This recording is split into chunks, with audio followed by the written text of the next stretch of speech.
Why haven't the results of the sketch contest been published yet? Hey guys, the results are over here. Frantically, I ran to the results board. Julie Morris, the first place on the list. Phew! Congrats, Julie. You deserve it. You're both pretty and talented. Is there anything you can't do? Oh, how I adore receiving high praises from everyone like that. But what's that sound? I turned around and it was just Kate. Normally she'd win for sure, but let's check out her rank. Oh, here at the bottom. It was all because of the school logo in ink on the body of the pencil she used that day. Kate's hands got sweaty easily, so when drawing, the ink stained her hand and she accidentally smeared it all over her paper. Poor you, Kate. But you know what? I'm just simply better than you. Now, all that was left between me and one of the 3 golden tickets to a design summer camp in Italy was one last contest. There's one problem. This new girl called Ariana. Unfortunately, just so happens to be a talented designer. Julie, are you okay? Miss, Julie fainted. A boy shouted loudly and frantically took me to the first aid room. Yeah, so now here I am. But hey, don't worry, actually. I'm not ill at all. I was just pretending so I could skip PE class to carry out my plan. As I walked into class, I saw everyone buzzing around Ariana's desk. I asked my friend what happened, and she said someone had spilled coffee all over her drawing. Ariana was all panicking and kept checking her watch. She'd still have to redraw it, but time was running out. Suddenly, a voice said, "Hey, someone dropped a necklace here.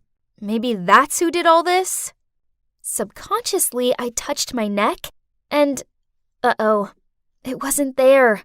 Then there was a hand on my shoulder that startled me to turn around. It was Rebecca. If I'm not mistaken, this is yours, right?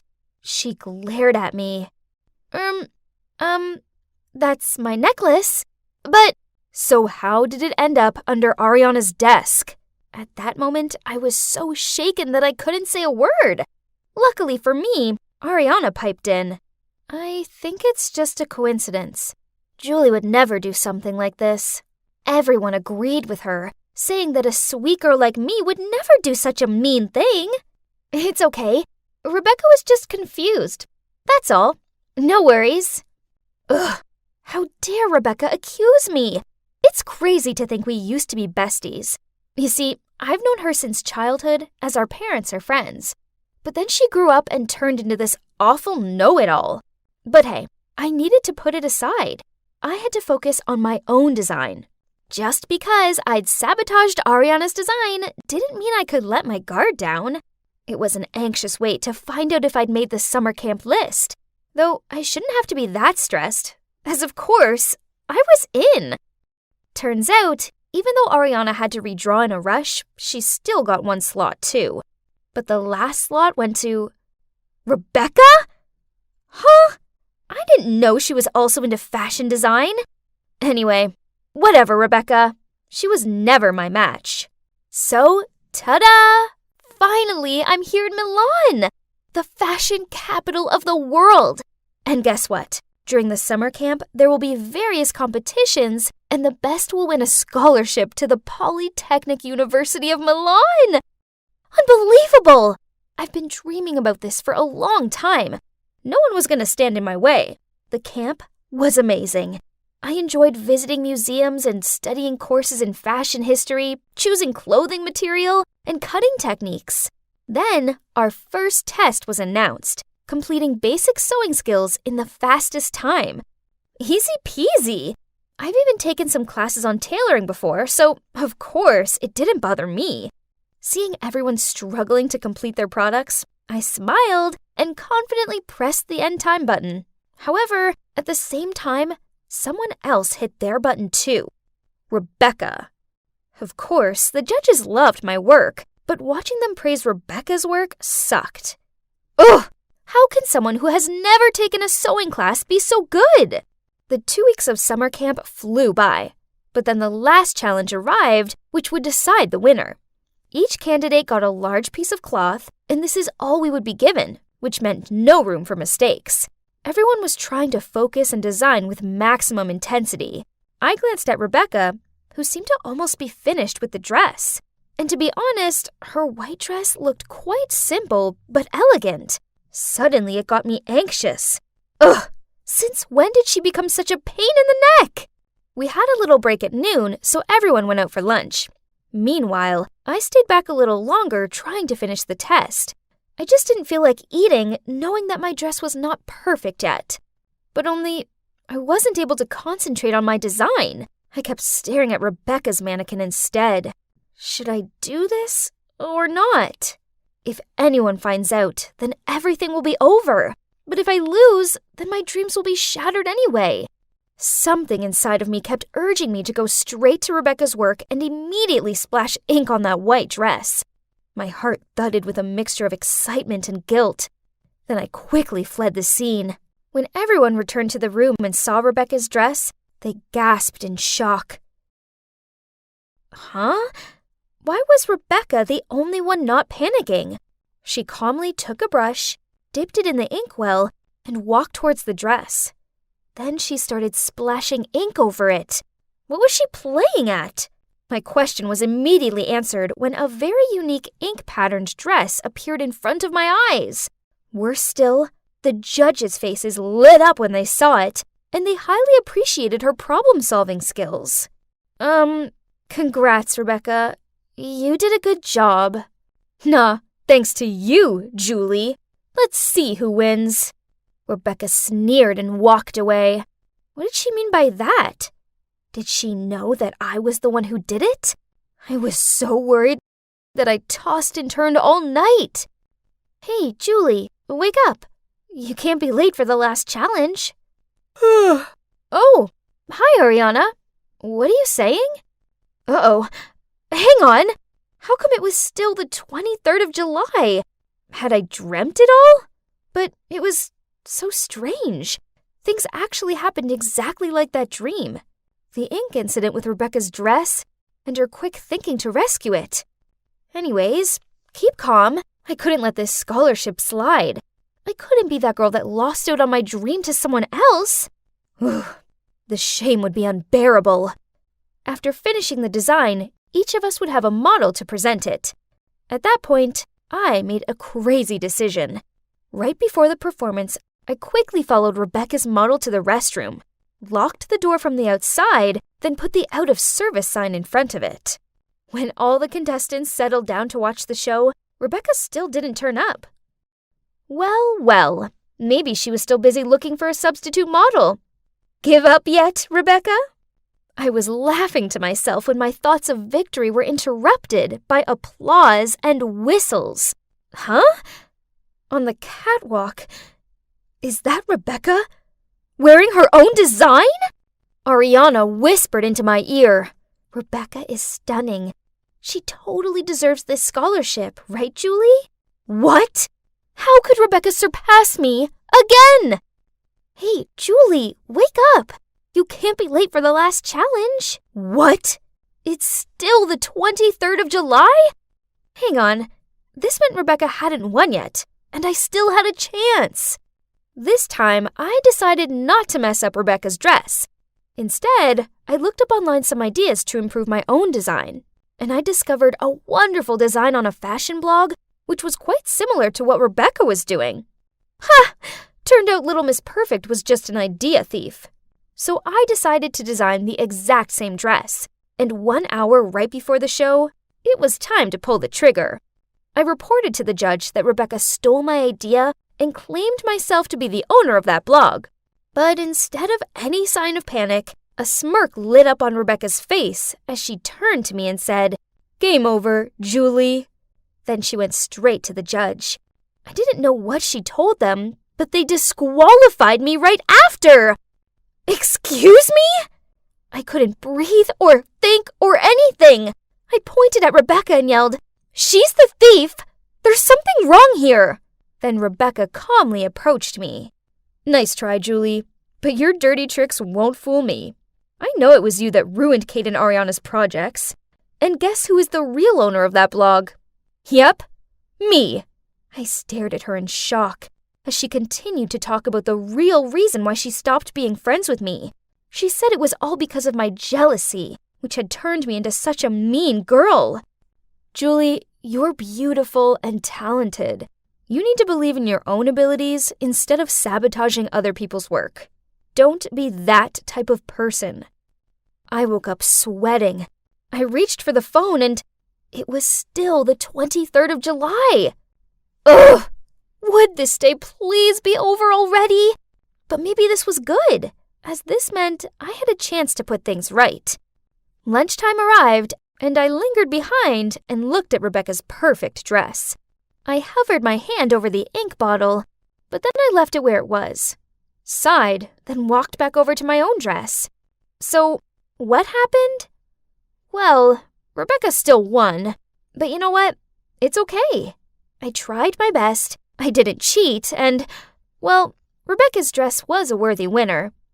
After the competition, I saw some of the other girls congratulating Rebecca, so I walked over and tapped her on the shoulder, and giving her a sincere smile said, I just wanted to say congrats. Your design's amazing. Thanks, Julie. I really love your dress too. Your stitching was so precise. Okay, so I didn't win, but I did learn a valuable lesson.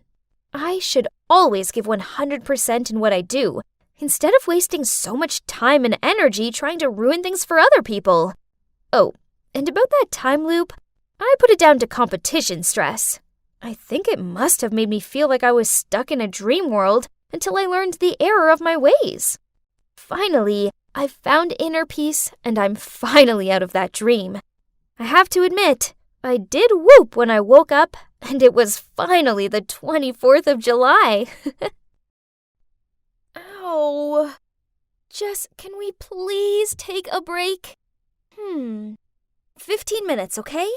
I'll go grab some Oreos. Our favorite! Ugh, I hate chemistry, and it doesn't like me either. The only thing I know is that cafe has 2 chemical elements in it, calcium and iron. My parents are freaking out that I'll fail it. I don't know why. I mean, it's not like I want to be a scientist or anything. Anyway, they asked Jessie to tutor me. Currently, my grade's still lingering around the F mark, but there's no way I'm finding a new tutor. Why, you ask? Well, because Jess and I are the perfect match. We're both addicted to online shopping and love to read about the latest scandals to hit social media. And that quickly turned us into best friends.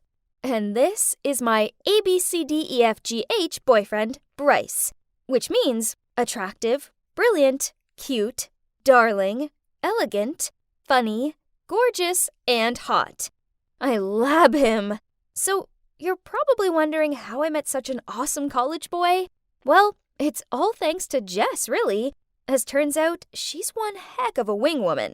So, one time during the break, Jess was looking up her college forums when I spotted Bryce in one post. Wow, that's a hottie! You know him, Jess? I pointed at the post. She then replied, He's so your type, right? That's Bryce. I heard he's still single. Go for it. I'll get your back. Oh, that sounds interesting. I grinned back. After that, Jessie went into full-on detective mode. After only 10 minutes, she'd found what block he lived on, what he's majoring in, and even the name of his pet dog. And since then, she instructed me on how to text, reply to, and flirt with him. Cool, calm, and collected. It worked a treat, as by the end of the week, he'd asked me out on a date, and now he's my dreamy BF. He might look like the bad boy type, but underneath it all, he's sweet and shy, just like Edward Cullen. Aww. And guess what? We've been together for 2 months, and, we haven't kissed yet. But, so, how's it going with you and that hot college boy of yours? I don't know. It's just recently, I feel like he's being cold with me. Jess, I know he's read my messages, but he still takes ages to reply. And he never texts me goodnight anymore. Not like before. I'm trying. I mean, He seems happy with the pair of Jordan 4s and the new phone I bought him, but I'm not sure if he wants to be with me anymore. Course he does, girl. You're a catch. He's probably just busy with his studies. I'm afraid he's cheating on me. You know, there's this Sally girl in Bryce's class. I often see that chick following him around, acting all friendly and making excuses to ask him to do stuff for her. Ugh! Don't be silly. I bet they're just friends. This girl needed to watch out, as I wasn't going to let her just waltz in and steal my man. I slammed on the table. Seeing how frazzled I was, Jessie made a suggestion. We would take it in turns to follow Bryce wherever he went and find out exactly what he was up to. A few days later, I overheard Bryce on his phone talking about his study group at his house. Annoying Sally would be there too, of course.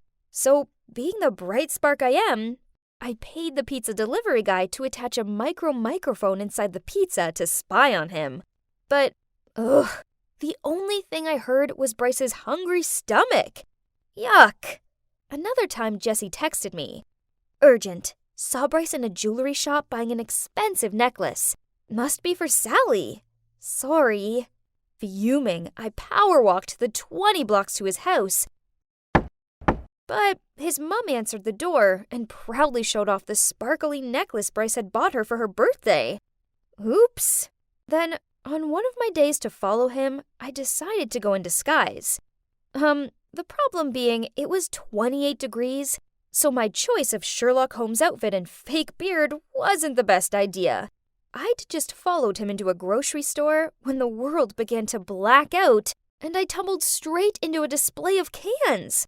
The last thing I saw was a group of people leaning over me, including a confused-looking Bryce.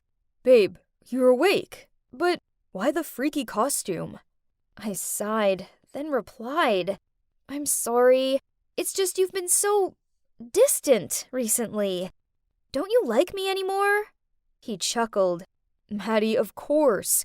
I'm just busy with my graduation thesis. You know, I'm in my final year. Aha! So we were all good. Yay! So the next day, I bought us a set of those seriously cute couples rings from Tiffany & Co. to mark this. Peace was restored. At least for a short time. Lately, whenever we went out on a date, Bryce didn't pay attention to my words anymore and just had his eyes glued to his phone screen. Oof! He even chuckled and had this suspect twinkle in his eyes. So I tried leaning over him to see what was so funny, but I couldn't see a thing, as his screen brightness was lowered to the minimum. What are you doing? I snatched his phone, but... What? Wrong password. I bought him this and set the password as our anniversary. Why won't you let me look at your phone? What are you hiding? Nothing, Mads. I just like my privacy sometimes, that's all. Now, come on, baby boo. I'll get you a chocolate muffin. There's no way I was turning that down, especially as thinking about it, it's the only thing he'd ever bought for me. But as I nibbled on my muffin and watched him transfixed on his phone, I couldn't shake away the feeling that something was wrong. I couldn't drag Jessie into this mission, as her studies were occupying her attention at the moment. It's okay. I can solo it. And this time, I won't faint. I swear. I did my research and found the perfect spy software. I know, I don't normally condone this sort of behavior, but Bryce was hiding something, and I needed to find out what it was. The software was simple to use. I just had to find a way to install it on Bryce's phone. The app itself could be hidden, leaving me free to read his messages without him ever finding out. Perfect! Mission 1. How to install that software on Bryce's phone in a really short time? This is not an easy task, as Bryce is so obsessed with his phone, he even sleeps with it. On a few occasions, he does move away from it, but it's for a few minutes max, meaning I needed to move fast. It took me a whole day of practicing to beat the 3-minute mark. I tried it over and over on 4 different phones and at different times of the day to make sure it'd work under any circumstance. By the end of it, I couldn't bend my fingers. Ouch! Mission 1 done. successfully trained even under time pressure. Mission number 2, detect his passcode. I didn't know what his dumb passcode was, only that it certainly wasn't our anniversary. We went to the cafe and, as usual, he was stuck on his phone. So I held up mine, pretended to be playing games, but actually turned on the camera and started recording so I could track the position of his fingers later when typing the passcode. It took hours. Literally. Bryce eventually gave his phone a break to order some snacks, so after that, he had to unlock his phone again. Phew! Finally, after an hour-long video, I've gotten the footage I needed. Okay, Detective Maddie, ready, set, go. I rewatched the video and started analyzing it as soon as I got home. I stared at the screen with my eyes, following Bryce's hand movements. He could be fast, but honey, your girl is already a step ahead. It didn't take long till I figured out the digits. Easy peasy. Mission 3. Action. What better way than a lovely picnic to complete my quest? And as expected, Bryce just sat there, phone in hand, the whole time. Ugh. I wasn't even sure on how I could carry out this task anymore, but I told myself that the time would surely come. After a few hours, he was bored to death, and without even looking at me, he grumbled, "Babe, let's just go home." I immediately shouted out, "No! Not until it's so nice out here. I want to stay a little longer. You just take a nap." "Fine. Wake me up when you're ready." I waited patiently for him to fall asleep. He was making these light snore sounds. Ugh, cute. I was so nervous. I bit down on my bottom lip as I gently pulled his phone out of his pocket. Then I turned my back to him and typed in the passcode with my shaky hands. And I was in! Yeah! I was so happy that I almost forgot and screamed. I did it all in record time. But he suddenly turned around. "What you doing, Maddie? Can we go home now?" He yawned. OMG. My heart stopped. Just a few more minutes. I'm editing the cute pics we took." "Well, hurry up." Phew, that was a close one. I grabbed my phone to check if it worked, then I turned on the silent mode ASAP, but it still woke him up the second time. As much as I wanted to snoop through his messages, I knew they'd have to wait, so we went home. Ugh! Talk about girl message overload. There were dozens, all of them craftily saved under names such as Monitor and Professor. He'd even used my pickup line on some of them. "Are you made of copper and tellurium? Because you're cute." Ew! Then I suddenly spotted a familiar face. Jessie? What? My bestie was secretly dating my BF? My heart sunk. This sucked. It didn't make any sense. If Jessie liked Bryce from the start, then why had she encouraged me to flirt with him? Jeez, the messages between them went way back. Then I saw one that broke my heart all over again. "Maddie's family is loaded. Baby, let's pretend to be her BF, and she'll buy you whatever you want. Just don't take it further." So that explained his shyness, why he hardly looked at me, and why after 2 months of dating he hadn't tried to kiss me. Then a recent message from Bryce to Jessie caught my eye. "She's so boring. I got us enough money now, so gonna dump her next week." How dare they? Only, unbeknownst to Jessie, Bryce had dozens of girls on the go. Actually, he was meeting this girl called Tiffany at the movies tomorrow night. It was time to get revenge. So pretending to be Bryce, I texted all of the girls, including Jessie, to come to the cinema at 8 p.m. tomorrow. I borrowed my dad's baseball cap, wore my oversized sunglasses, and arrived there early, so I didn't miss the show. I even bought some popcorn and a Coke, as I wanted refreshments to watch this blockbuster. Then, at 8 p.m. sharp, Bryce strolled over, and boom! The girls arrived one by one, figured out what was going on, and started arguing with him and each other. Tiffany threw her popcorn over his head. Hilarious! And another girl called him a jerk and whacked him with her handbag, while the others were shouting and pulling his hair. And me? Well, I lurked in the background and secretly filmed it all. Oh, sweetheart, you're so dead! Wow, Jessie, our main character, has appeared. She took one look at the circus going on in front of her and instantly looked like a lion ready to pounce. She stormed up to Bryce, pinched his ears, and dragged him while in a high-pitched voice he said, "Ouch! Ouch, Jess! It's you who taught me all of this! I'll call you later, babes!" When these two almost passed me, I pulled off the cap and shades and jumped out at them. Voila! Could someone come and help me pick up their jaws from the floor? Couldn't expect Maddie the mastermind, huh? I didn't stick around for their explanations. Instead, I shimmied off. But I did send her a little souvenir. Jessie is my best friend, so I have to share anything interesting with her, right? Have a good night, my bestie, and my ABCDEFGH boyfriend, you too. But let me add the IJK. I'm just kidding. Yeah, as for me, I've decided to give my heart a break for a while, as this has taught me a priceless lesson. Don't be smitten with handsome boys. Oh, and be wary of sneaky so-called besties.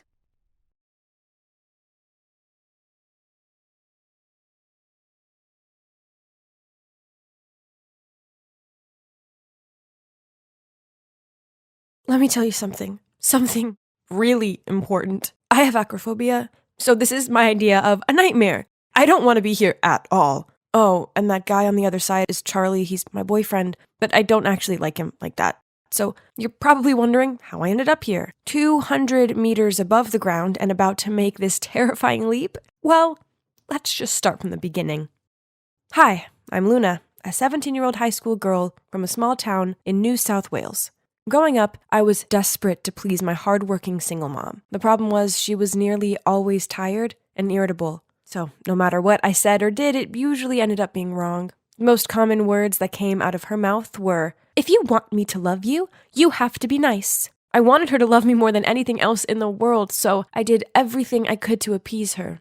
This led to the need to make everyone happy, and left me with an unfathomable fear of being hated by others. If I made other people happy, then they'd like me, right? So whenever someone asked me to do their homework or cover for them on roll call, I did so without hesitation. And if there's ever an argument or awkward situation, regardless of if I'm to blame or not, I always apologize first. At 15, I moved to Sydney alone for high school, and that's when I met my roommate Margot. She's my complete opposite, but this didn't stop us from becoming best friends. She's independent, sassy, and doesn't let anyone pressure her into doing anything she doesn't want to.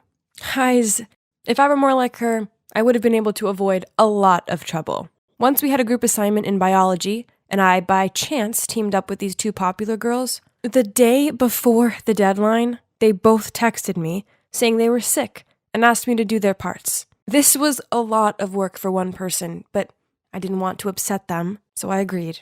But then, that night, while I was scrolling through Instagram during my brief break after hours of studying, I saw them checking in at a party. What? So they lied to me so they could go out and have fun and left me home alone to do their homework? Oh my, I just want to take this pen and throw it right at their dumb duck faces. How is that cute in anyway? Ugh, but who was I kidding? I knew full well I'd never be able to tell them what I really thought of them. So I picked up the pen and continued my workload meant for 3 people alone. I stayed up all night and drank 3 cans of energy drinks, but it was just too much work for one person to finish on time. Our assignment, or should I say, my assignment, got points deducted due to late submission, which somehow made the popular girls mad. What have you done? How could you turn in the assignment late? I'm sorry. It's just that doing it all by myself was a bit too much for me. Oh, please.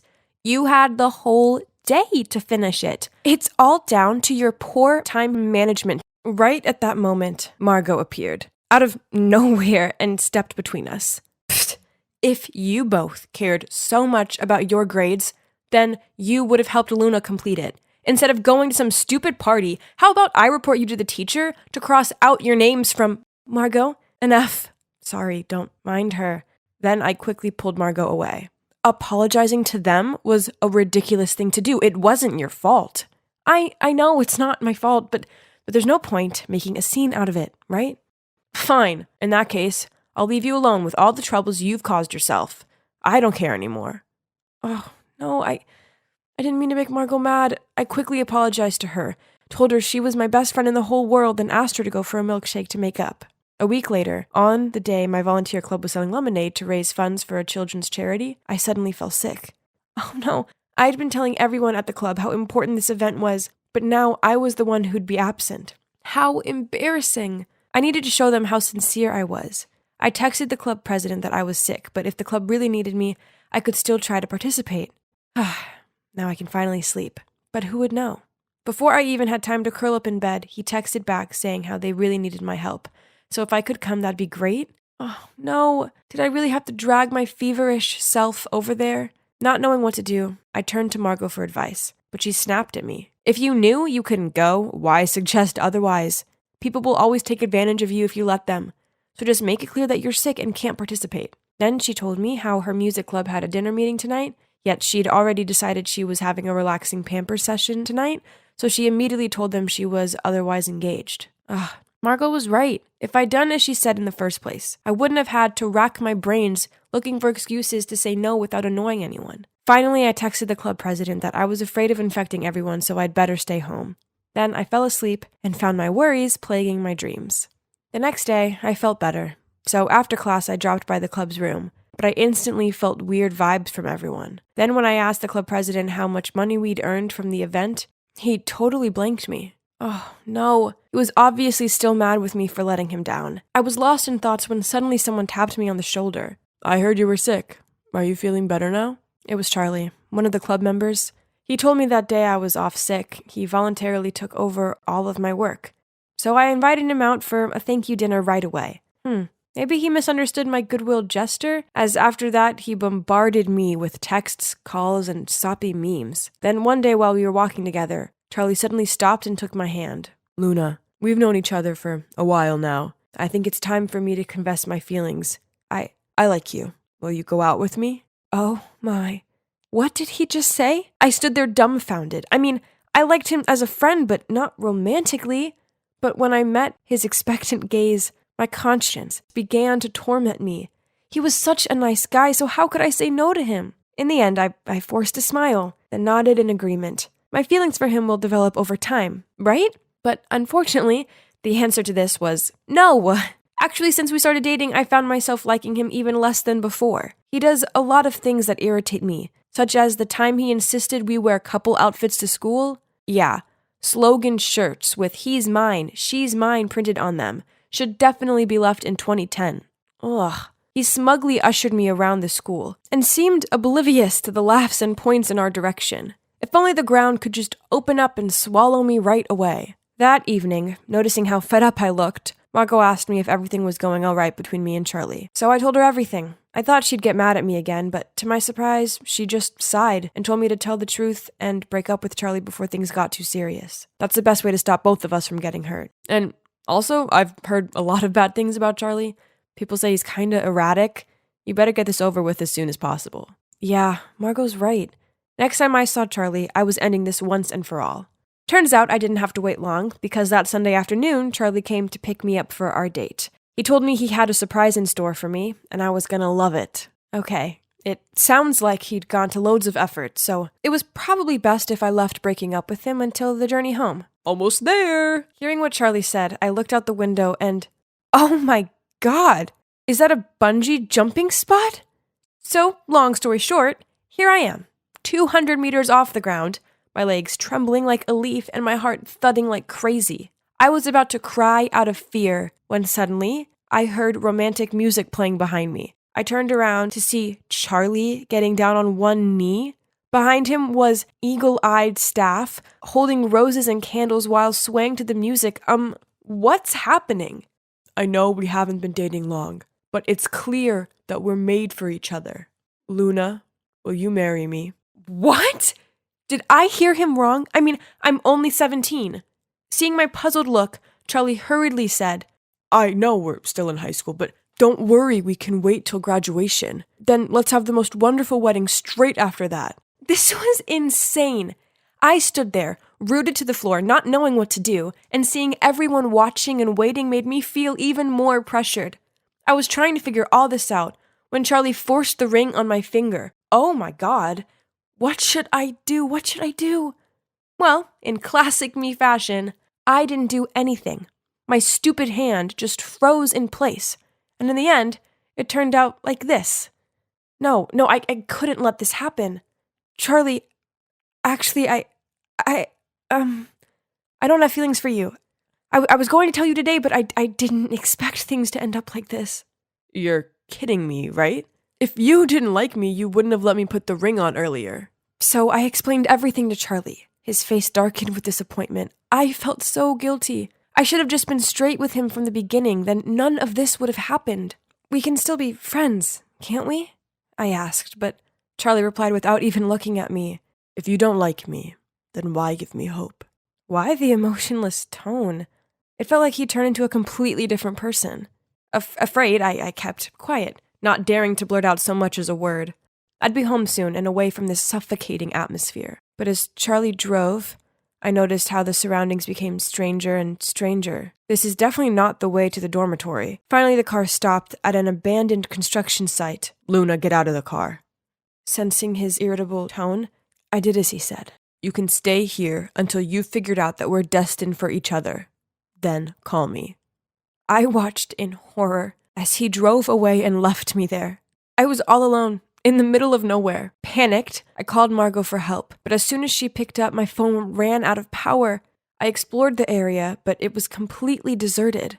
Would I be stuck here forever without anyone knowing? It was getting late. I'd barely eaten or drank anything all day, and this felt hopeless. I burst into tears, and then everything fell dark around me. I woke up to the bright lights of the hospital. Margot jumped in to give me a hug, then explained what had happened. Turns out that night after I called her, she checked my location on Snapchat and saw that I was in some deserted place. Sensing something was off, Margot and the dormitory manager went to find me and took me to the hospital. Charlie was disciplined and detained for a month for the trouble he'd caused.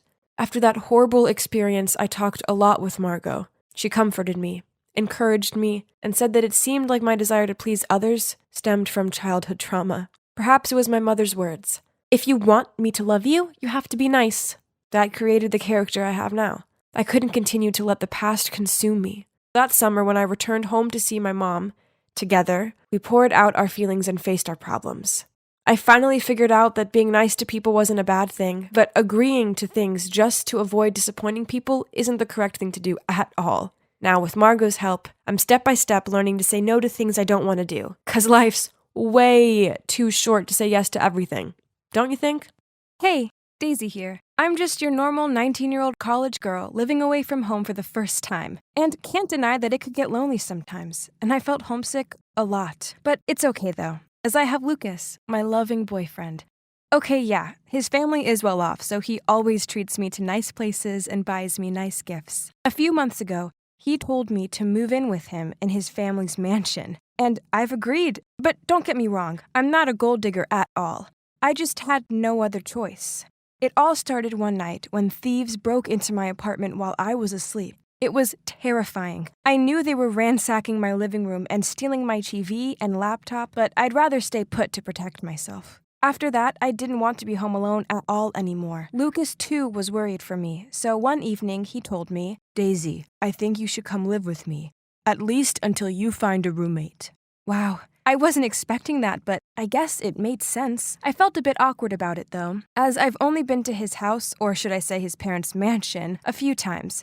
And although there was plenty of space, and his parents adored me, but I didn't want to feel like I was intruding.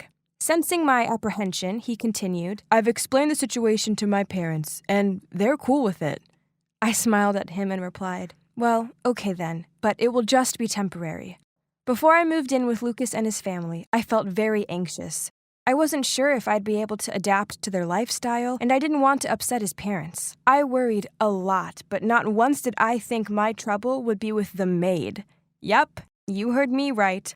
On my first day at the mansion, a cheerful woman immediately ran towards me and greeted me. Mrs. Harris introduced her to me. This is our maid, Sarah. She's been with us for years, so if you have any problem, just ask her. We're all family here. Make yourself comfortable. Then Sarah quickly grabbed my suitcase and smiled at me. Miss, let me help you with that. I'll show you to the room. It was so strange having someone else do stuff for me like this. I could just smile back and follow her upstairs. That made me feel so welcomed here, and how nice this maid was. Maybe we could be friends. But suddenly, a thump cuts off my thoughts. It was Sarah. She'd thrown my suitcase to the floor, then said, "What on earth do you have in there? Carry it yourself. Your room is down the hallway to the left." And she walked off. What was that? Did I do something wrong? I quickly picked up my stuff in confusion. I didn't want to make an enemy of anyone here, especially not on my first day. So after I unpacked my stuff, I went down to the kitchen to help her prepare dinner. She was still so grumpy at me and told me to just get lost as I'd only be in her way.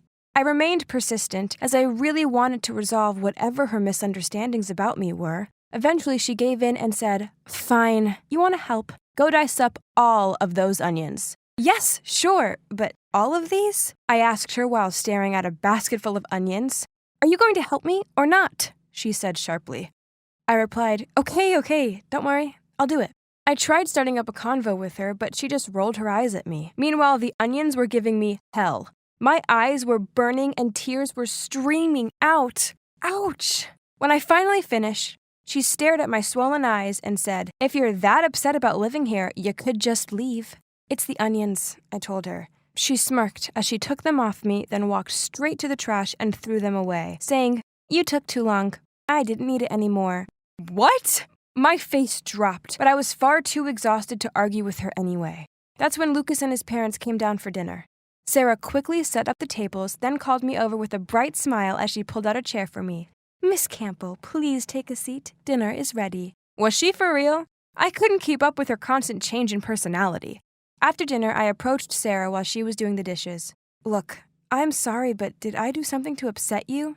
"Yes, you sure did. You waltz around like you own the place, but you're nothing more than a parasite. And I won't let you worm your way into my home." Before I had time to process her words, she grabbed an expensive-looking marble plate and smirked at me as she dropped it onto the ground. Then, with a piece of broken plate, she quickly slit her hand and yelled out loud, "Miss, I'm so sorry for vexing you, but you shouldn't have broken this. It's Mr. Harris's favorite plate." Hearing the crashing sound, everyone quickly gathered in the kitchen and stared at me for answers.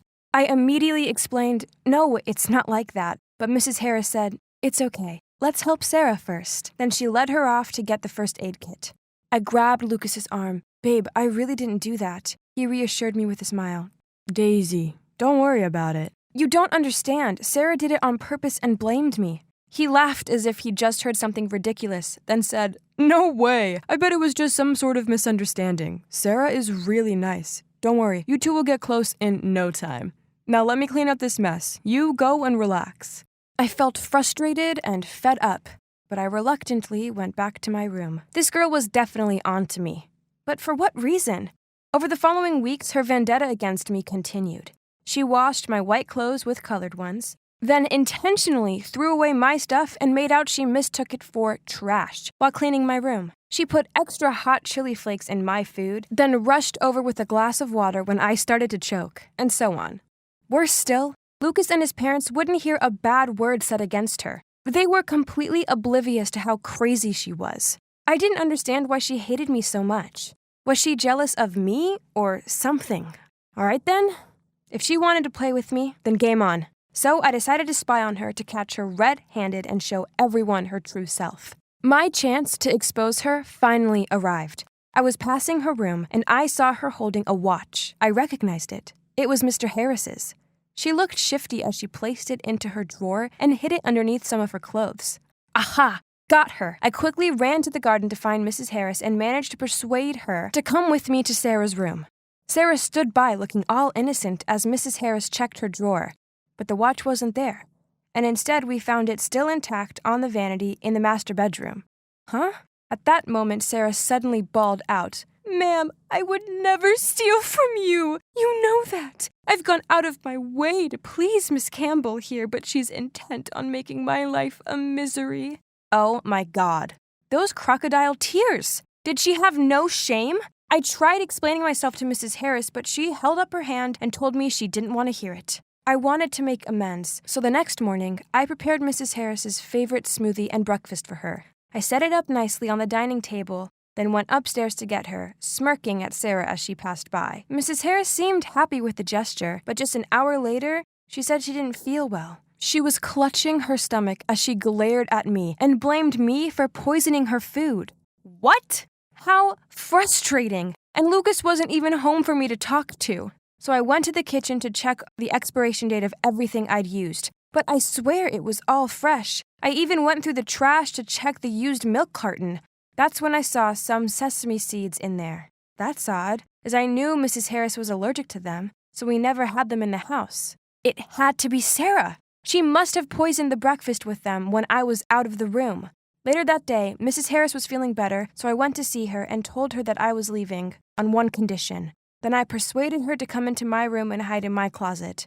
By this point, I think she was willing to do anything just to get me out of her house. Then I called Sarah over to help me pack up my stuff. She stepped into my room with a cocky smile and knocked over the box of my stuff, then said, "I was always going to win." I replied, "Fine, you win. But before I leave, I want to ask you something. You put sesame seeds in the breakfast I made for Mrs. Harris, didn't you?"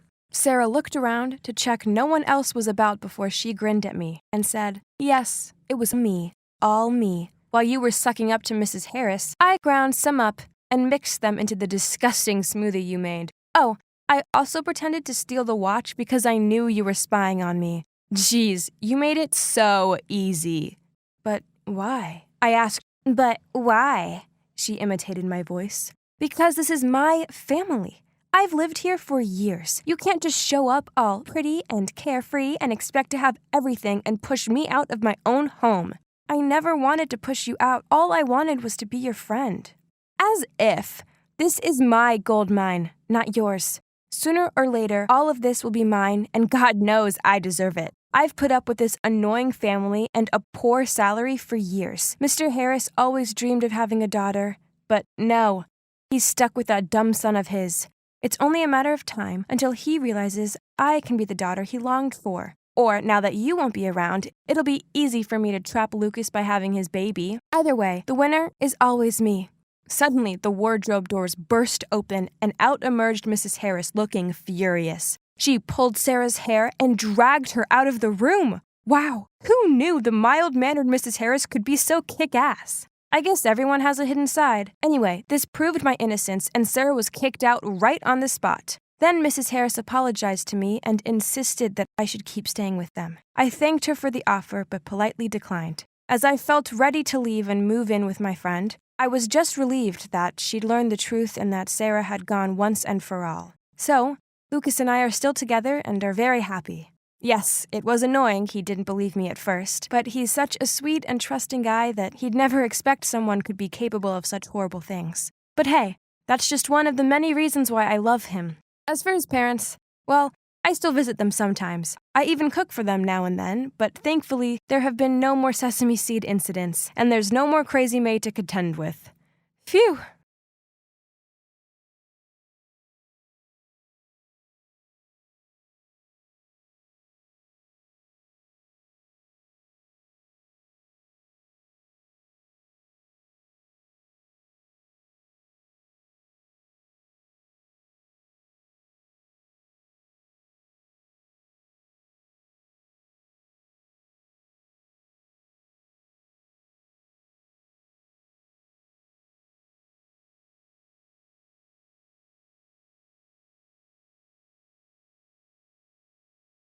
I gripped onto the swing chains and stared down at my feet. Someone was walking over. It was Lydia. "What's up?" she asked as she sat on the swing next to me. "Hey." I managed a weak smile. "It's probably nothing. It's just, my parents have been arguing a lot. Then this morning, Mom smelled some unfamiliar perfume on Dad's shirt and accused him of cheating. Is he really having an affair? Lydia rubbed my shoulder. No way! Your dad probably just got caught in a spray mist cloud at the department store or something. You shouldn't jump to conclusions that quickly. Your dad loves your mom. Anyone can see that, so don't worry. I mumbled a yeah in agreement. My name's Cora, and as corny as it sounds, before this incident, I had been pretty satisfied with my life. I'm attending a renowned university. I get along really well with my parents, and despite being an only child, I've never felt lonely, as I have my best friend, Lydia, for company.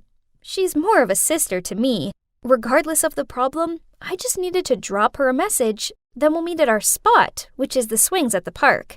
Yep, I had it all, and I thought nothing would ever change that. It turns out that I was wrong. So it all began with my dad. He was acting oddly. He often looked at his phone, then smiled to himself. And then he'd take his phone into the bathroom and not come out for ages. This didn't go unnoticed by Mom, but when she asked him about it, he just shrugged and said that he had some problems with his digestion. Then, while Mom was doing the laundry, she smelt an unfamiliar perfume on his shirt. She marched over to him, threw the shirt at his head, and demanded that he explain himself. Dad denied it and said it was probably just his work colleague's perfume, and that she was overreacting. That's why I arranged to meet Lydia at our spot. And as usual, she was so sweet and supportive. Lydia was right. Maybe I had thought too much. I came home and caught Mom crying in the kitchen. She looked at me with puffy eyes and said, "Something isn't right. I just know it. He doesn't look at me like he used to." I sat down, hugged her, and said, "Mom, let's stop overthinking. I trust Dad. He'll never betray us." I stayed to comfort her for a while, then eventually she calmed down.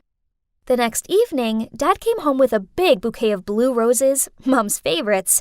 Then he cooked dinner for us both as an apology for making us sad. Mom looked touched, and she also apologized for misunderstanding him. I told myself that things would be okay now, right? For the next few weeks, Mom and Dad seemed to be fine. But then, on my mom's birthday, we invited Lydia and her mom Josie over for dinner. My mom was busy in the kitchen, so I took the birthday gift off of Josie for her. That's when I smelt it. Her perfume. It was the same scent that had been on Dad's shirt. I was sure of it. Over dinner, I noticed that Josie kept on looking over at my dad and laughed at all of his dumb jokes. Oh God, was my dad having an affair with my best friend's mom? I felt like I'd explode, but I couldn't say anything to Lydia, as I didn't want to upset her. So I'd do my best to avoid my best friend until I figured things out. This worked for a few days, but then one day after a class, she rushed over to me and said, "Cora, why are you avoiding me?" I pretended not to hear her and kept on walking, but she grabbed my arm and continued. "Did I do anything wrong? Will you please just tell me?" I spilled out, "I'm pretty sure that my dad's having an affair with your mom." At first, she looked shocked, but then she hugged me and kept on apologizing. It was all too much for me, and I burst into tears in her arms. She told me that she'd talk to her mom and find out what was going on. The next day, I met Lydia at our spot. She looked super awkward, then said, "It's true. My mom had a month-long affair with your dad, but she promised that it's over." My world came crashing down around me. I just couldn't believe it. Lydia hugged me and told me it'd be okay. I was so lucky to have such an awesome friend like her. We both decided it'd be best not to tell my mom. The affair was over, so why break my mom's heart now? I tried carrying on like normal, and for the next few weeks, it really felt like everything was okay. Dad was really sweet with Mom, and he even surprised her with a posh dinner out. But then, one afternoon, I saw Dad pacing the garden. He was on the phone with someone, and I heard him say, "Okay, I'm coming now." Then he got into his car and drove off. I decided to follow him, and it soon became clear where he was going. He pulled up in front of Josie's house and then walked straight inside without knocking. My heart sank. So he was still seeing her. Without a second thought, I called Mom and blurted out, "Mom, Dad's having an affair with Josie! I'm there now. Come and join me and we'll confront them together." 5 minutes later, my mom showed up. She looked both sad and furious. We went straight to the front door and banged on it, and I yelled out, "Open up! We both know about your dirty relationship!" But suddenly, someone spoke behind us. "Hey, Laura. Cora? Is everything okay?" We turned around and saw Josie standing there with a grocery bag in her hand. I was about to tell Josie to stay away from my dad when Lydia opened the door and gave us confused looks. "What are you doing here?" "Oh, do you want your dad? He's fixing the dishwasher." Then Josie said, "Lydia, I told you to call a plumber out to fix it." "The plumber said he was fully booked today, so I think that I could ask Mr. Roberts for help," she replied. Oh no! So it turns out I'd misunderstood what was happening and messed everything up. Suddenly, my dad appeared in the doorway and said to us, "What's all this banging and shouting about?" "Right, we're all going home now to talk." As soon as we got home, Dad waved his arms about in anger, then yelled at Mom, "You're crazy, jealous, and unreasonable, and I can't be around you anymore." I felt so bad. This was my fault, not Mom's. So I tried explaining this to Dad, but he just told me it wasn't my business and continued to shout at Mom. At first, Mom just sat there silently, but then she quietly said, "Is it any wonder I act how I do? I mean, you have been having an affair with my friend." "Right. If you keep on being this ridiculous, then let's divorce." Then he stormed off. It was horrible. Now Mom was inconsolable, and I felt awful for telling her. That night, I messaged Lydia to meet up, but she called me instead. She told me that she'd called my dad to ask him for the plumber's phone number, but he said that he'd come and fix it. She also said that Josie and him really were over. Then she hung up. This was kinda odd, but I suppose Lydia was finding it tricky being stuck in the middle of things with her mom and me. I guess I just needed to give her some space until things cooled down. After that, Mom and Dad barely said a word to each other. Talk about tense. Then, one day, Mom decided to move to my grandparents for a few weeks, as she needed time to think everything through. I didn't blame her, but I didn't want to stay home alone with Dad, so I went and stayed with a college friend. One night, I came home to pick up some clean clothes when I saw it for myself. My dad was kissing her on the couch. I couldn't believe my eyes. He was such a liar. So I coughed to clear my voice, then said, "Oh, so it's over, is it?" They both looked up at me, and that's when my eyes met with hers. Only it wasn't Josie. Nope, it was Lydia. She stammered out, "Cora, why are you here?" What? Lydia? So my dad had been having an affair with Lydia? How could the girl who was always there for me through high school breakups, bad grade mishaps, and growing pains do this to me? Then Dad put his arm around her and told me everything, that he had never had any affair with Josie. It was Lydia all along, and that they were in love and wanted to get married. It was all too much for me, so I rushed out of there. Lydia ran after me and called out my name. Then when she caught up with me, she grabbed my arm. "Cora, wait, I want to explain. Your dad and I interrupted her. "Why lie? Why say it was your mom?" "I'm sorry. I just wasn't ready for everyone to find out then. So I sprayed my perfume on my mom and made up the story that she'd admitted to having an affair with him.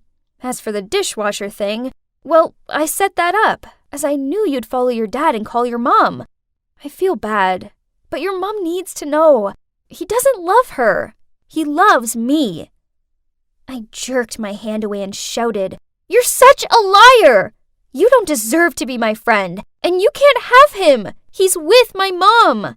Suddenly, she changed her attitude, smirked at me and said, "Cora, let's accept the truth. Your dad is bored of your mom. Actually, I'll be your stepmother soon, my little daughter." Then she left. I had jello legs, and I was so overwhelmed that it made me feel dizzy, so I sat on the curb and tried to calm myself down. Then I called Mom and told her everything. She cried a lot, but she thanked me for telling her the truth. After that, Mom came home and told Dad she wanted a divorce. Then she demanded that he move out. This was 6 months ago, and it's been hard, but Mom and I are getting there.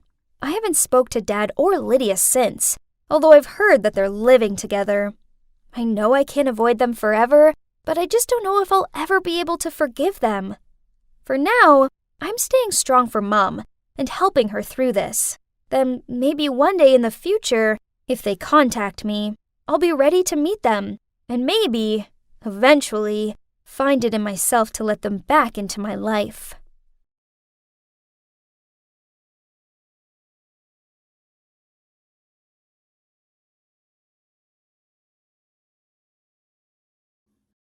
I was swaying to the music with the hottest girl at school in my arms. Everything was perfect when suddenly I saw a flurry of red storming toward me, and then the next thing I knew, I was being slapped across the face.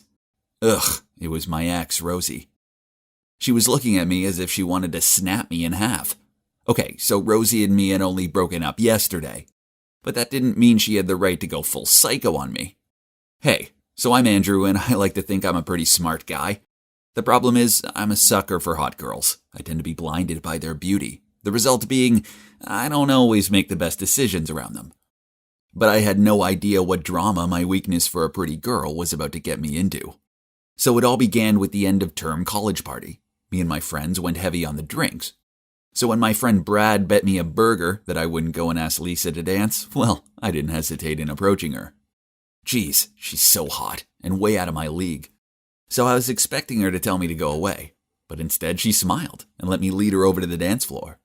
While we were dancing, she whispered in my ear that she'd always liked me. Then, yep, you guessed it, Rosie, my crazy ex, stormed over and slapped me. I woke up the next morning with a pounding headache. Ugh, what was all that shouting coming from outside my open window? I wrapped my bed cover around me and shuffled my way over there to take a look. Lisa and Rosie were yelling at each other. He's mine, not yours. Stay away. He wants me, not you. Deal with it. Oh yeah? Well, maybe we should ask Andrew who he prefers. What's the point? As we both know he'll pick me. I was far too hungover for this, so I closed the window and went back to bed. These girls, they wouldn't stop. For the next few days, they bombarded me with messages and waited for me outside my house. Okay, so most guys dream of two hot girls fighting over them, but trust me, watching them pull each other's hair extensions out isn't as glamorous as it sounds. Thankfully, my prayers were answered by none other than Richie, my awesome brother. He showed up with a ticket for a luxury 2-week cruise trip. He'd booked it ages ago, but then a work thing came up, so the ticket was all mine. Hell yeah! I hugged my brother, grabbed the ticket out of his hand, and started packing. The tricky part was sneaking past Rosie and Lisa, who were still lingering about outside. So I borrowed my housemate's hoodie and baseball cap and pretended to be him to get past them. Result, they didn't even double look at me. Goodbye to my Lisa and Rosie nightmare and hello to the vacation of my dreams. Ah, this is the life. Trust my brother to book such a lavish place. My room was huge and it had my very own balcony. There was so much to do here, from the outdoor bar, dozens of restaurants, swimming pool, cinema. I was on my own floating complex. Heaven. The next morning when I woke up in my king-size bed, I took in the sounds of silence. Yup, oh sweet silence, how I've missed you. This was a no-girl arguing zone. I got changed and walked over to the outdoor bar. It definitely wasn't too early for a cocktail. I had a pair of shades on, and that's when I spotted her. Whoa, she was beautiful. I quickly ordered 2 cocktails and began walking toward her. I was about to hand her the drink when I tripped over a sun lounger, and in slow motion I watched the cup fall. I desperately tried to grab it, but nope. Instead, I managed to knock into her back. She let out a yelp and then yelled out, "You pervert! What do you think you're playing at?" I stood there open-mouthed, contemplating if I should dive into the pool to escape this drama or not. Then I looked down at my sunglasses, which in all the action had fallen off. Suddenly, an idea came to me.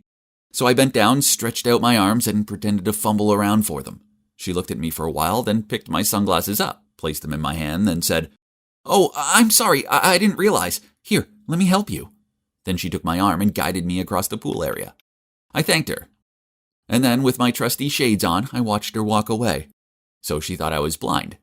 Yup, this wasn't my greatest idea. but had gotten me out of a sticky situation with a hot girl at least.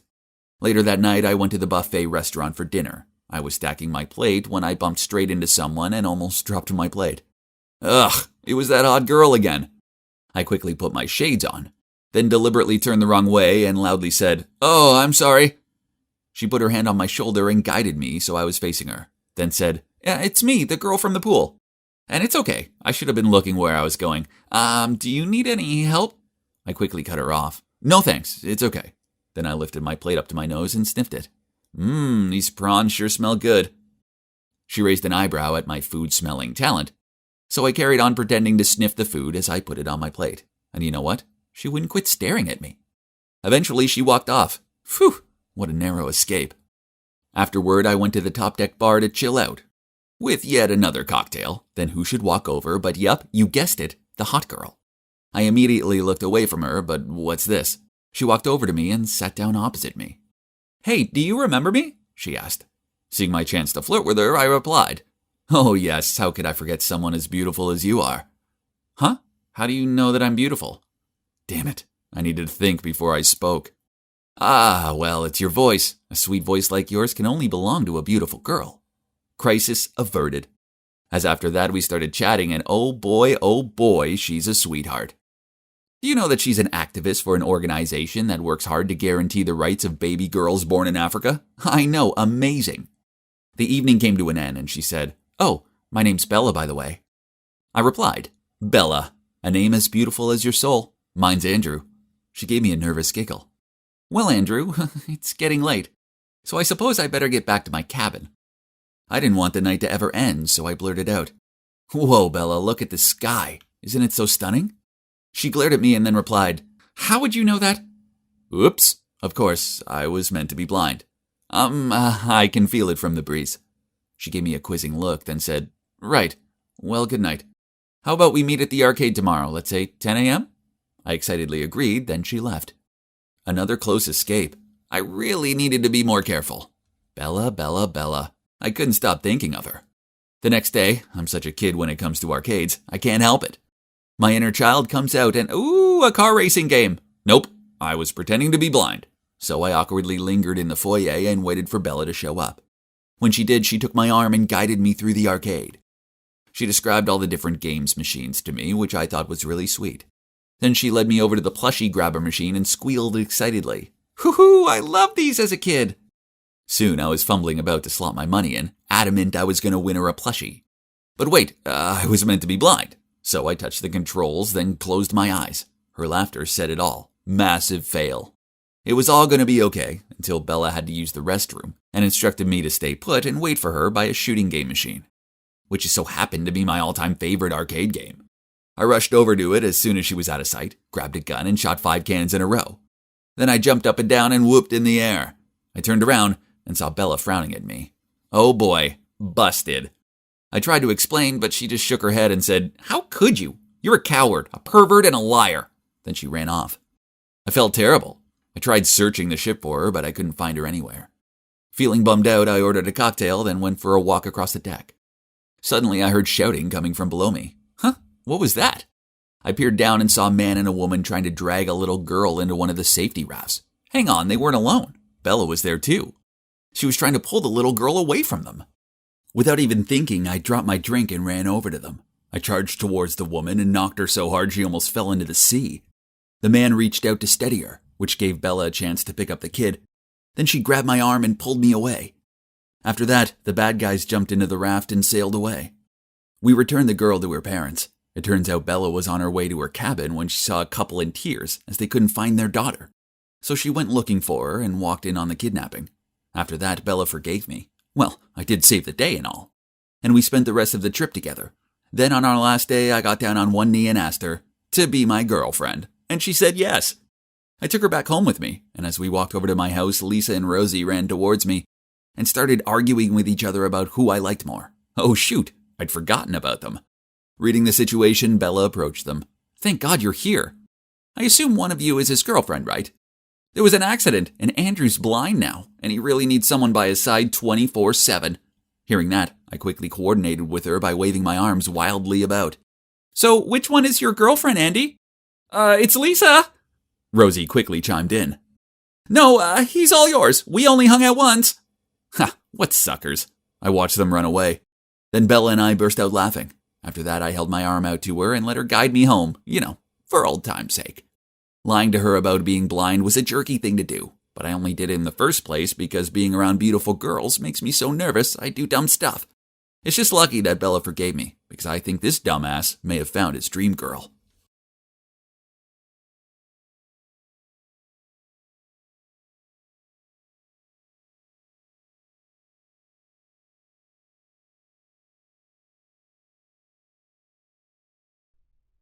Yes, it's me, Kate, here again. When I traded places with my doppelganger to avoid being stuck in some ghastly summer school, I didn't expect to end up penniless and having to work in some dusty old homestay. But I suppose it wasn't all bad, as I got to meet Bond. So imagine my surprise when I discovered that not only was he a runaway rich kid like me, but I also caught him hanging out with moi. Well, the other me. Ugh! I hired her to pretend to be me, not to be with my man. Looks like it was time to return to my normal life. Miss, without a letter of invitation, I can't let you in. Are you kidding me? Why do I need an invitation to enter my own home? How could they not recognize me? Right at that moment, Clara gracefully got out of a luxury car and entered my house. I shouted over to her, but on seeing me, she gave me a confused look. Then she whispered something to the security guard and went straight inside. Sorry, Miss Kate doesn't know you. Please leave. Huh? How dare she? She wasn't Miss Kate. I was. Did she really think she could treat me like this? Ugh!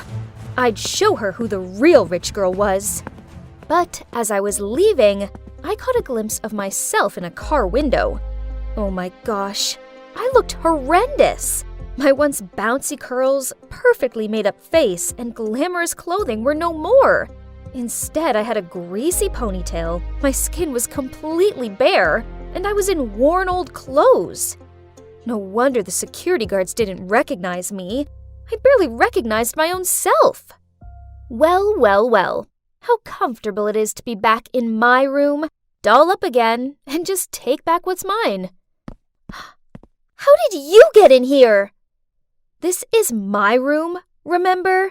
I can run away by myself, so you bet I can sneak back into my own room. Listen here, fake me. Mission's over. It's time you left. What mission? Are you crazy? Get your filthy hands off my stuff! Wow, immerse yourself in the role much, huh? Enough. Now give me my life back. What if I don't? Don't you dare! You think my parents won't recognize me? Seeing as I've been impersonating you for an entire month without question, I doubt it. Besides, they're on a month-long business trip in Dubai. So, who will help you now, huh? OMG, she was so arrogant, unruly, and obnoxious. Worst of all, she reminded me of someone. Me! Well, the old me. Why didn't I realize before how awful I actually was? Ignoring Clara's defiant face, I took out my phone and made a FaceTime call to my parents. They had to spot it was me straight away, right? Wrong. They gave us both looks of shocked confusion, and they couldn't seem to tell us apart. So they told the two of us to stay at home for the time being while they made arrangements to come back. Huh, is it that hard to distinguish your own daughter from a hick? But anyway, she'll be out of here soon enough. The next morning, we went back to school. Claire looked so trashy in her tiny miniskirt. Jeez, this wasn't a nightclub. Oh, Kate, you look outstanding. Where did you buy it from? That's it. My friends will always be able to tell me apart from a fraud. But hang on. No!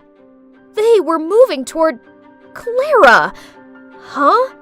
Are they actually praising her? Wow, there's another Kate here, but it's a faulty version. A lame one. My panicked feeling increased as all my friends and Clara burst out laughing. You guys don't recognize me? I'm the real Kate, the one you all idolize, the trendsetter around here. Everyone looked at me in bewilderment, and then back to Clara. Look at her pathetic appearance. She's just trying to be a copy of me. After that, Clara and her friends left. Jeez, all it took was one summer away for Clara to turn into me. Ugh, why doesn't anyone recognize me? Seeing Clara living my life with my friends was driving me crazy. I was now seen as the copycat version of my own self. Ugh, no way was I losing to this crafty charlatan. So the next day, I decided to show everyone how charismatic I was. After all, form is temporary, but class is permanent. And soon, everyone would realize who the real Kate was, right? I waited until Clara was out of the way, then I went over to my group and started recalling some of our old stories that only the real me could possibly know. When Clara returned, oh my, she looked furious. Ha! One day, when I just entered the cafeteria, I saw my group making a nerdy girl run errands for them. Poof, your mother is the school's measly janitor, so you two are just our dog's body. Now hurry up and go get us some ketchup. When the girl was bringing it to them, one of them tripped her foot and made her face fall down on the plate of sauce. The whole group burst into laughter. I rushed to help her up and scowled at the clique chic girls. They may have looked stylish, but beneath it all, they were monsters. But worst of all, it was my fault, as it was my group. I'd basically created them. What's wrong with her mom being a janitor? That doesn't mean she has to serve you guys. As I can see, all of your legs and arms are working fine. So go get stuff yourself. Wow, look who it is. Do you all believe she's just a lousy replica of mine now? The true clique chic Kate wouldn't blurt out such nonsense. Clique chic all looked me up and down, then gave me disgusted looks. Too much of a saint. What a hypocrite. Kate would never say that. Obviously, she's the fake one. Those whispers made me so angry that I turned as red as the ketchup. Fine, pretend to be me all you want. But you and I both know I'm the real me, and I'm better than ever. You won't be able to keep up that act for much longer. And then to the surprise of the others, I stormed off. That night, social media was awash with my news. Can you believe I was actually being mocked for being the copycat while Clara was being praised? Talk about ridiculous. I scrolled through my old photos and scanned over some of the thousands of likes and compliments. I'd lived in the admiration of everyone. Ugh. Maybe I needed to go back to being the arrogant and snobby old Kate, and then everything would be over, right? Only I couldn't do it. I couldn't be that heartless and selfish version of myself anymore. So how could I end this whole mess of my own making? There was another way. If there's only one Kate who showed up, there wouldn't be any more fakers. Oh, seems like it's going to be a really good day at school today. But such a shame that our sweet Clara might not be able to join us. Everyone greeted me warmly as they thought that the imposter who was smeared on social media yesterday had been too embarrassed to show her face. Even so, I didn't want to hang out with these stuck-up mean girls anymore. The clique chic group should be disbanded. As I was deep in thoughts, out of nowhere, a nerd blocked my way with a bouquet of flowers. He timidly held them out to me, and people began buzzing and pointing. The girls in the group took pictures of him and urged me forward. That's our Kate with her irresistible charms. Someone's essay's ready for next week. I hesitated, not knowing what to say. I didn't want to accept love from someone I didn't like. People started to frown at my silence. Then a few voices of doubt arose. Why doesn't she accept the bouquet as usual? Perhaps she's not? I saw red. Suddenly, I found this whole pretending to flirt with someone just to have them do our homework absurd. And above all else, it wasn't fair to him. You don't have the guts to do it, do you? Because you're not Kate. Startled, I turned around to see Clara taking the bouquet of flowers from the nerd's hand. I snatched it back angrily. He likes me, not you. He likes Kate, and I'm Kate. That Clara was just so shameless to say that. Did she really think she could be me? Did she think being mean and snobby made her the it girl? How shallow of her. Yes, if it was Kate from the past, I would have received that bouquet and made him do my homework. But the present Kate won't do that. Do it yourself. Stop relying on others to do everything for you. As for you, Clara, let me tell you this. Despite your best efforts, you'll never be me. Once a liar, always a liar, you counterfeit. I was done here. I was the real me, and if they couldn't see that, then whatever. So I walked away. Suddenly, a hand pulled me back. It was the nerd. Sorry, but I really don't like you in that way.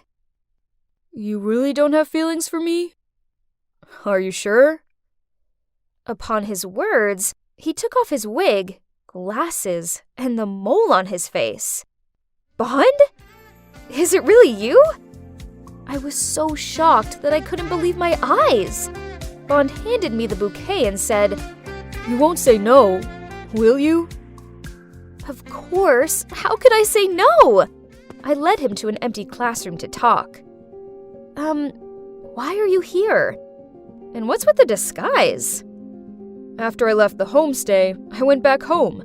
My parents did what they always do and tried to make out like money could solve everything by throwing an extravagant party. I was lingering out of the way when, to my surprise, you walked in with your family. Huh? What party? Oh, he must mean Clara. He continued. I went over to talk to you, but you acted like you'd never met me before, so it didn't take me long to work out this girl wasn't you.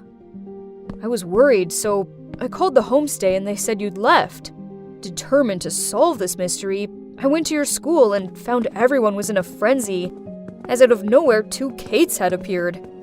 Both of them were it girls and nothing like the homestay Kate I knew. So, in order to suss out the real one, I disguised myself. And my plan worked. As here you are. You're such a trickster! But I still have one question.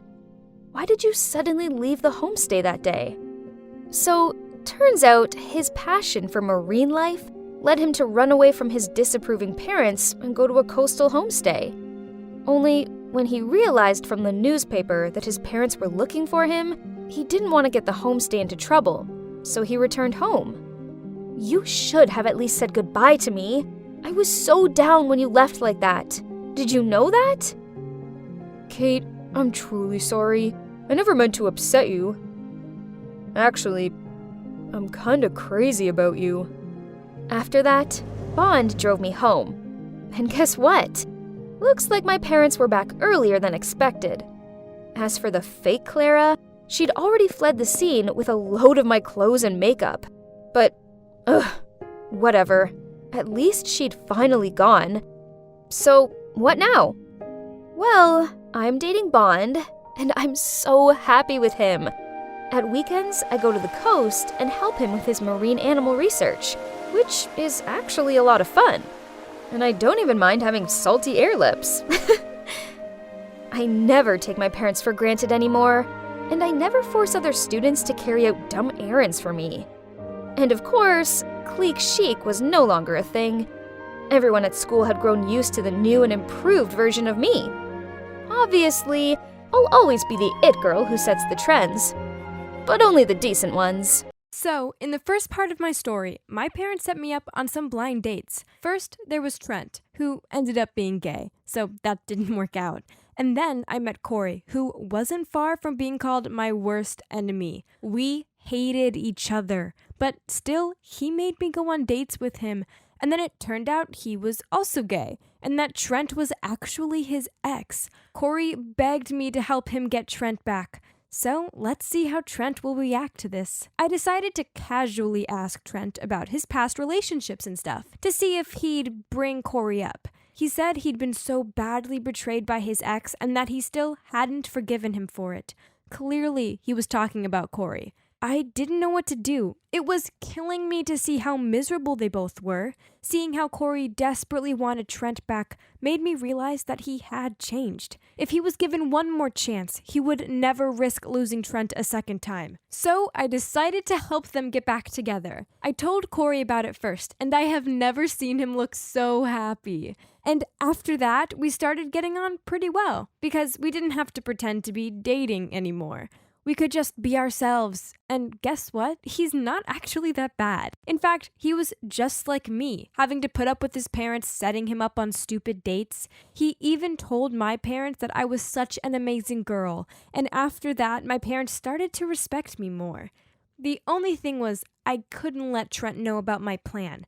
In fact, Trent didn't even know that Corey and I knew each other. But from the way Trent spoke about Corey, I knew he still had feelings for him too.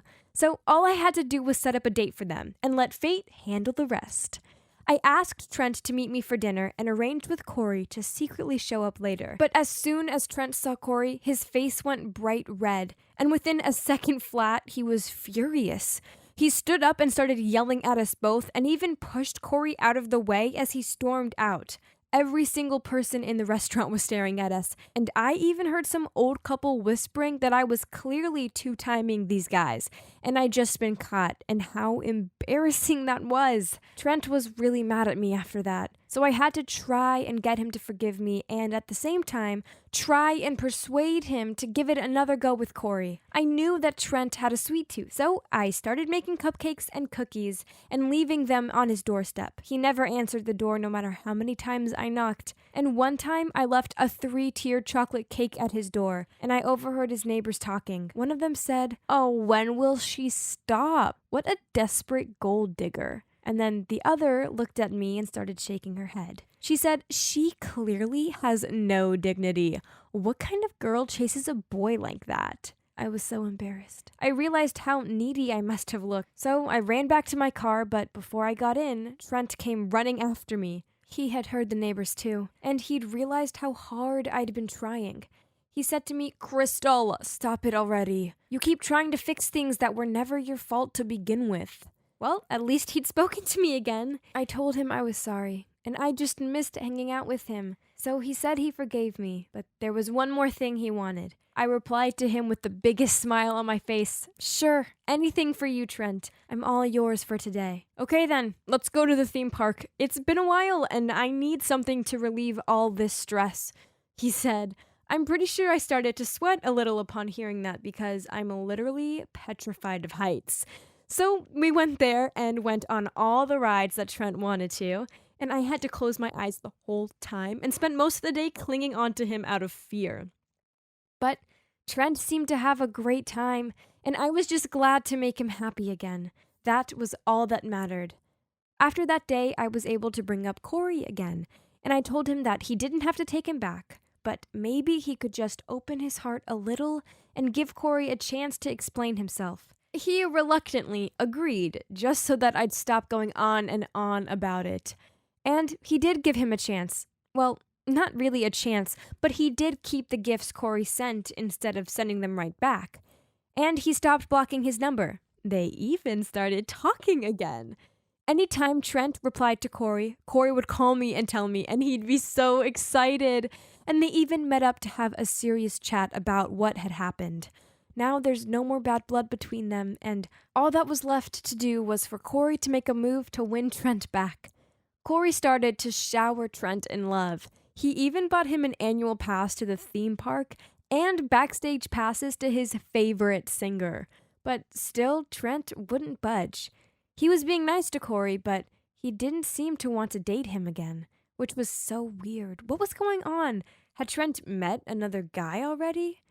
One day, I met up with Trent to talk over a drink. I jokingly asked him, "Hey, are you seeing another guy? What about Corey? I mean, I know he hurt you in the past, but He's changed now. And honestly, you two were miserable before. Now that he's back in your life, you seem so much happier. I waited for him to reply, but he just stared at me, which was really weird and it made me blush. Had I just stepped out of line? I said to him, well then, come on, spill the beans. Who is he? Then he smirked and downed his drink, and he said, the reason I'm so much happier is because, yes, I have met someone. I knew it! I interrupted. Then I realized he wasn't finished speaking. He continued, but it's not a guy. It's a girl, and she's the reason why I can't be with Corey again. She made me realize that I'm actually bisexual, and I was surprised. I mean, I really loved Corey, so this girl kind of came out of nowhere and has blown me away with how incredible she is. I couldn't believe it. Oh my God, who is she? I said, laughing. And then he went bright red and said, Crystal, come on, it's you, duh. What? I was too shocked to even reply. My heart was beating so fast. Trent liked me? Honestly, I was so confused. I mean, Trent was gay. Why would he like me? I felt so awkward and I could feel his eyes on me. I knew he was waiting for me to say something. I looked up for a second and our eyes met, and the tension in the air was so intense. I just couldn't stand it. I made up an excuse, saying I felt tired and that I needed to go home. Trent looked a bit upset, but still offered to drive me home. I turned him down, though, and said I'd take an Uber. I just needed some alone time. I couldn't stop thinking about what he'd said. It actually made sense. We had so much fun together, but because I'd known he was gay, I'd never really looked at him as boyfriend material. But what if he wasn't gay? I mean, could we be together? The more I thought about it, the more I realized I liked him too. But I had to forget about those feelings because what about Corey? I couldn't just steal the love of his life like that. He'd be heartbroken. I didn't sleep a wink that night. All kinds of questions constantly popped up in my head. The next day, Trent texted me first, asking, "Did you sleep well last night? I hope what I said last night didn't keep you up all night," with a smiley face. I replied, "Actually, I was awake the whole night. I've thought a lot about my feelings, but Trent, I don't want to hurt Corey. We can't do this." He then replied, "Don't think too much. That doesn't matter. Just answer this one question. Do you have feelings for me? Just say yes or no." I don't know what was going through my mind, but at that moment, I guess I was just tired of things being so complicated. So I typed yes, then hit send. Okay, so now Trent knew I had feelings for him too, and he sounded so happy. He said I shouldn't worry and that we could work this out as long as our feelings were mutual. A few days later, Trent said he'd meet up with Corey to talk to him. I was way too anxious to ask Trent how it went, but then at midnight, Corey called me. I was terrified to answer. I knew he would yell at me, but to my complete surprise, he didn't. He sounded calm and said Trent had told him everything and that if I truly had feelings for him, I should go for it. He said, "I've spent years away from the one I love, and I don't want the same thing to happen to you and Trent. It's too painful. You both deserve to be happy. Plus, you helped me so much. Thanks to you, I managed to clear things up with Trent, and just having him back in my life, even as a friend, is good enough for me. I'll find someone else, and it'll make me so happy to know you two are happy." I was so touched by what he said, I couldn't even respond. I just started crying and told him he'd definitely meet someone amazing soon. Even he sounded choked up, but he tried to hide it by laughing and calling me a crybaby. Now that I had his support, I decided to give it a go with Trent. We went on a date, and it was so fun. Seeing as it wasn't our first time hanging out, we were so comfortable around each other. And now that I knew he was interested in me, I noticed how much he gave me butterflies. It was amazing. Now we're officially a couple. Turns out my parents are pretty good at playing Cupid, right?